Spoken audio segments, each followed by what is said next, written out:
So you want to make some sourdough bread with bread starter and you're not 100% sure how to do it? Well, this quick, concise video will help get you there. A few things before we get started that you'll want to have on hand. Of course, water is important. You'll need flour, either regular flour, this is a bread flour, but regular flour is best in most cases, and rice flour. You can pick this up from most Asian markets or through Amazon, which is where I got that one. First, you're going to start out with a bowl. Pretty straightforward. And then you can either follow the instructions to do cup measurements or tablespoon measurements, or in the case that I like to do, using a regular kitchen scale works great. So what you want to do is go ahead and turn that on. Your starter, after you add additional flour and water to it, should be at least half of a mason jar. That will give you the 100 grams that you'll need to get your dough ball started. But if you want, just go ahead and feed it the night before, and then that morning or afternoon you'll be ready to go. So you're going to start out with, let's see if we can get this right, zeroing our scale out. In theory, okay, 2 grams, close enough. So we're going to open our bread starter. And in our case, we're going to add 100 grams into the bowl.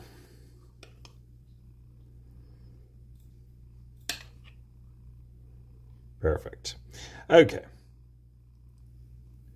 And then in a moment, I'll refeed this. So I'll add a little bit of flour, a little bit of water, because you can see there's not much left in there. And that's about what you want left after you make a set or a loaf of bread.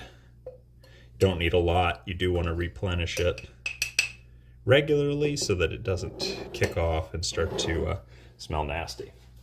So once you add the sourdough starter in, you're going to go ahead and get your water. It should be warm, not hot, and not room temperature, but just a little bit of heat. And then we're going to mix that up.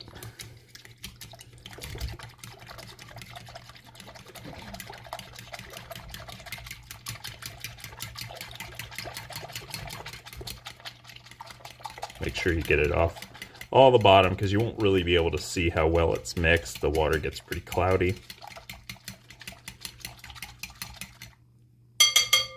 Okay, and then we'll scoot that back so we can see. We're going to re-zero the scale, and then now we're going to add 500 grams of flour.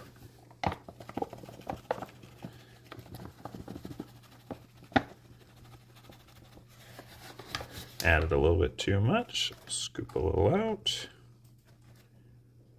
There we go. Close enough. That's my favorite line. And lastly, we're going to add 10 grams of salt. Now, you definitely don't want to go over on the salt. The salt actually can negatively impact the ability for the dough to rise. If you're wanting additional salt on the bread after you slice it, adding a little bit of salt to it, it will give you that more traditional saltiness like you may be used to in your bread. Next, we're going to grab a spatula, and this starts the combining phase of this process. You do want a bowl that's relatively small, and then you're going to need some sort of cloth. This is like a muslin or a linen cloth. What we're going to do is start by loosely combining. What that means is we don't want to mix it up until it's a dough ball, but we do want to mix it until this watery bit is gone. So we're just going to mix. Be sure you swipe down the edges of the bowl, push it to the center. You can see that wateriness is almost gone.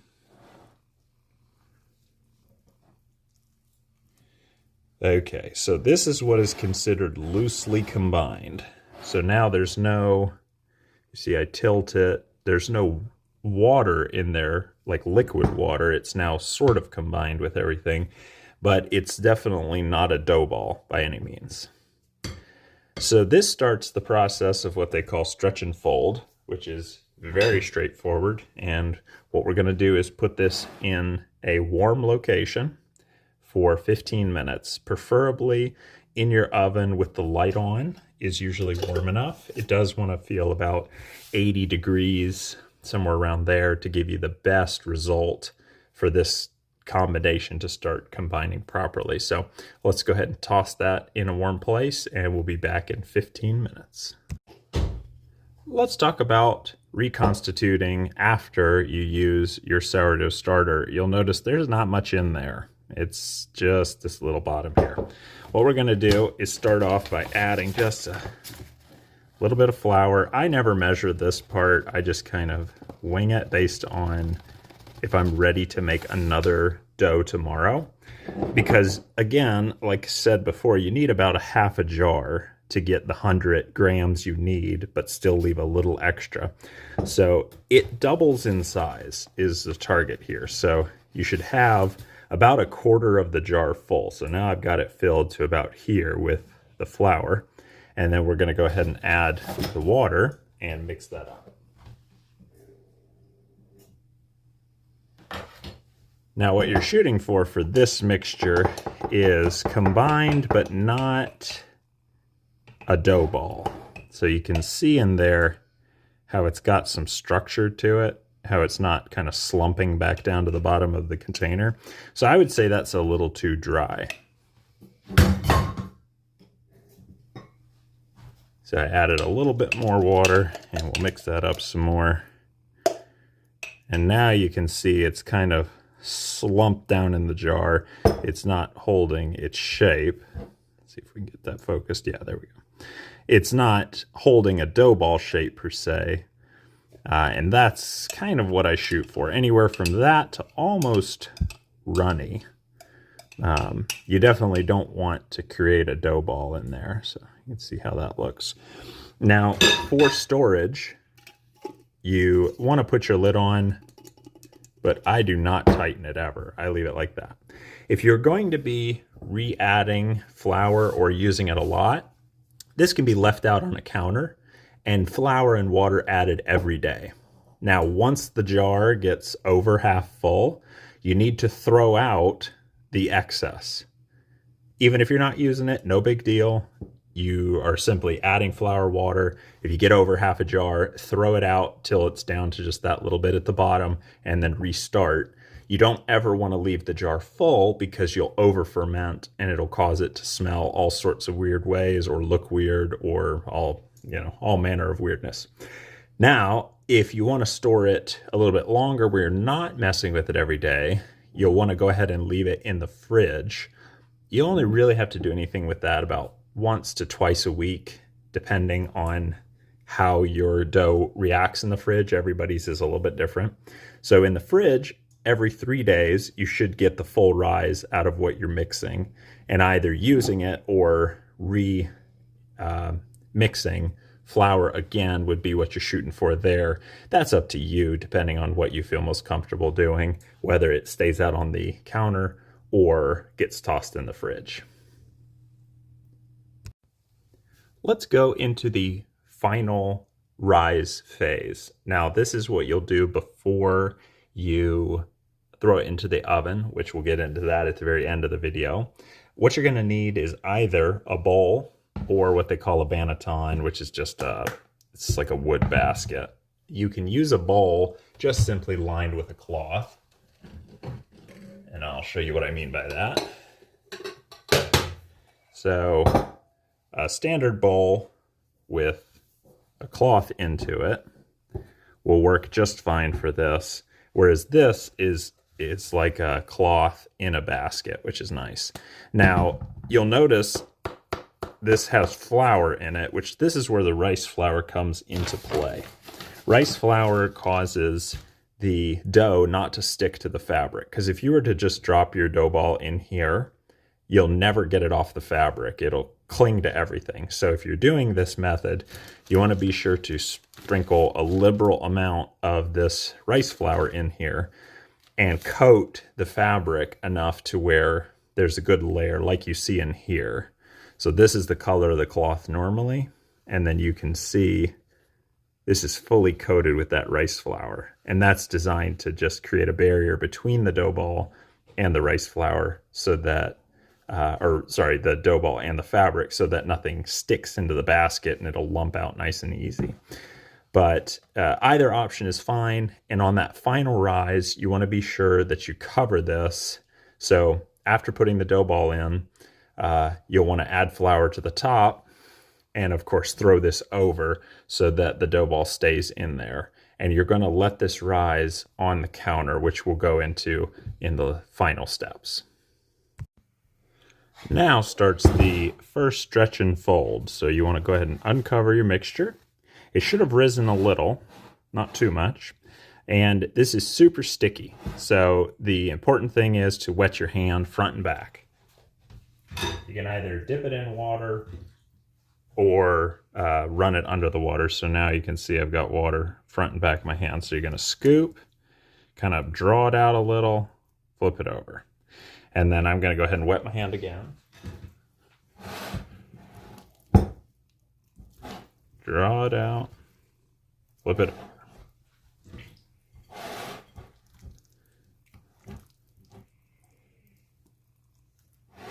One more time.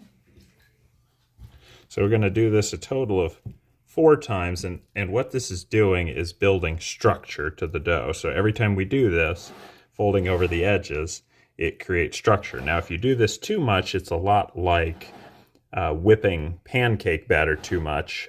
The more you whip it, the more you fold it, the stiffer or less air bubbles you'll get in it. So that would be considered one full stretch and fold. So we're going to put our cover back on. We're going to put this in for another 15 minutes and then repeat for 2 more times just like that. All right, time for second stretch and fold. Go ahead and open it up. Now you see it's starting to rise a little bit more, starting to look more like a dough ball. If it's getting too wet, you can at any time add a little bit of flour, which I'd probably recommend if it's super glistening like that. So we'll go ahead and add just a little bit of flour over the top, not too much. And then we'll go wet our hand and do our stretch and folds. Scoop it out, give it a nice long pull, flip it over. Same again.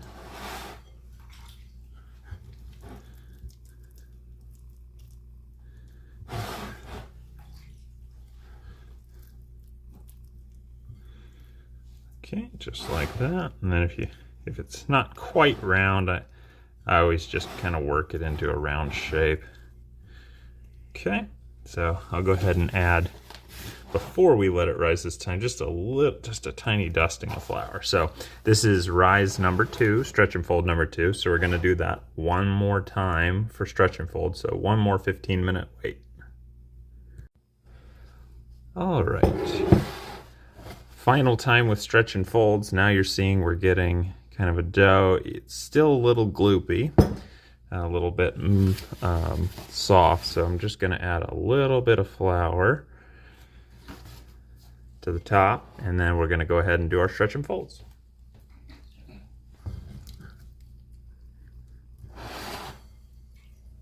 And now you can see the dough's getting structure, so it looks nice and mixed up.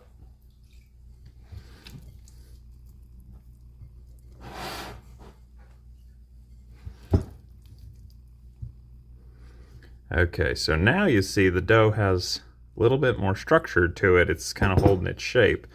So that's the final time we'll do stretch and folds here in the bowl and let it rise. So I'm going to take just a little bit of flour on top, same as before. Let you see how that looks. So you can see it's not glooping around now, it's actually sliding around in the bowl. And we're going to do our last cover and let sit for 15 more minutes. So it's a total of 45 minutes sitting in the proofer, rising and folding, rising, folding, rising, folding. And then the last one that we'll do is where we actually throw it down on the counter and then get it into our bowl to do its final rise. All right, you've made it to the final step, which is the final stretch and fold. We're going to go ahead and spread some flour down, and I usually keep it in about a foot by a foot area. You don't need much more than that. Going to go ahead and pull your dough out. Should look about like so. You'll see it's got a little bit more structure, but still a little floppy. This last one is really going to build the structure of the dough. So again, we're going to wet our hand, and we're just going to start by taking the dough ball out of the bowl, just like so. So we're going to do big stretch and folds. And I really want to, get it nice and stretched. Now, you'll see I'm making it longer than normal because this last step is actually rolling the dough ball in on itself, and I'm kind of pushing in till I build a dough ball like so. All right, so now you're going to grab your either banneton with flour lined fabric, rice flour lined, so again, rice flour, very important here, or you can do a regular baking cloth, muslin, linen, and just put the rice flour on it. So the most important part with this is you make sure that your bottom end is up. So you see I put the top down. What that does is ensures that the seam is here. So when I flip it out of this, the seam will be down. That's really the only important part about putting the dough ball into here. So our last step is going to be grabbing a good amount of rice flour, and we're just going to coat the whole top and the edges of the basket in the rice flour. So it should look like that. So you see how it's not sticking to the rice flour? That's the whole point of the rice flour. So the final step is going to be covering this. And this is the longest step because this is going to sit out on the counter for 4 to 6 hours, or until it gets to about here, like right near the top of the bowl. So it's going to take quite a while to get there. So we're going to kind of lift up on the top so that the top doesn't touch the dough ball. And then we're just going to let this sit out on the counter again, not in the heat. If you let it sit in the heat, you'll end up losing the dough's rise when you flip it out of the basket or the bowl. So just slide that aside, and we'll return in 4 hours. All right, now you've hit your 4 to 6 hour mark, and let's go ahead and take a look at the dough ball. So you can see that it has reached that mark, pretty high up in this particular basket, which is my mark that I'm shooting for. So now, 2 ways to do it. You can just take this, flip it right into the hot pan and start cooking, but what I like to do is now take this and put it in the fridge for about an hour. And what that does is that helps stiffen the dough ball a little, so it makes the cutting a little easier, so you don't lose any of the leaven from the bread. It doesn't kill the dough ball. So I'm going to toss this in the fridge, and then we'll come back for the last little bit. All right, now our dough has cooled. We'll go ahead and uncover it. So you'll see it hasn't moved much from where it was before, and you see a nice cover of that rice flour. Now we're going to grab a piece of parchment paper and crumple it up. Uncrumple, crumple one more time. What this does is allows us to shape this shape, which is essentially what will fit over the container, just like that. Now, 1 of 2 ways to do this next part. You can either use a flat cutting board, or what I usually just do is put my hand over it, turn it over, set it down on the counter, and then I remove the basket or a bowl, whatever you may have, and then you see you're left with your dough ball. Now we're going to grab a razor blade and put some cuts in it.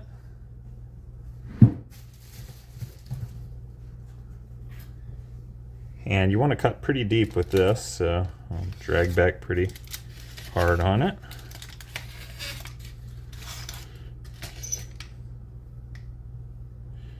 Just like that. And then what we're going to do is go ahead and pop this into the pot in the oven. It's already hot up to 475. So we're just going to take this and toss it in there with a couple ice cubes on the outside of the butcher paper, not in here where it'll touch the dough ball, but actually on the outer edge. So we'll go ahead and do that and get that cooking. So we're gonna, with the lid on, we're gonna let it go for 20 minutes, and then we're gonna take the lid off and let it go until it is the desired color, usually about 15 to 20 minutes, depending on how you want the crust to be. But let's go ahead and start that process now. So I'm gonna toss this in the oven. All right, we've hit our 20-minute mark, so we're gonna go ahead and remove the lid. Notice the dough ball has risen. Those cuts have opened up. The deeper you go, the bigger expansion you're gonna get. But we're gonna go ahead and slide that back in there. And essentially, we'll just watch it until it hits the color we want, and then we're good to go. Okay, we've reached our end, so we're gonna go ahead and pull this out. Now, you can try to take it out with the paper, but I find it's easy just to flip it out on the table. And then you're gonna let this rest. So you're gonna need to let it rest for a good 3-4 hours to cool down, and then you slice and eat. You can slice into it early, but it's really stiff when it's fresh out of the oven, so letting it sit helps. But there you go. Now you have a loaf of sourdough.